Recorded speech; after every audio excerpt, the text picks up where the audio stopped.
ఈరోజు మనం ఏ స్తోత్రం పఠిస్తే దానివల్ల కలిగే ఫలితం ఏంటి, ఏ స్తోత్రం వల్ల ఏ ఫలితం కలుగుతుందనే విషయం గురించి తెలుసుకుందాము. ముందుగా గణనాయక అష్టకం గురించి తెలుసుకుందాము. గణనాయక అష్టకం పఠిస్తే ప్రతి కార్యంలోనూ విజయం సాధిస్తాము. తలిచిన కార్యం అంతా విజయం చేకూరుతుందని చెబుతారు.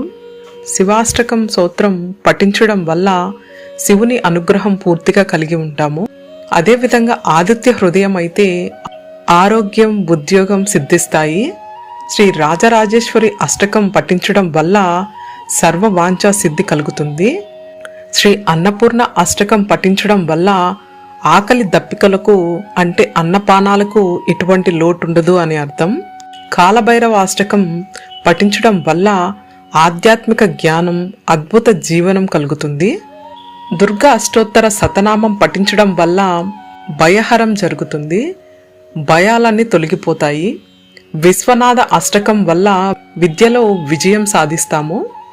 సుబ్రహ్మణ్య అష్టకం వల్ల సర్పదోష నాశనము, పాపనాశనం కలుగుతుంది.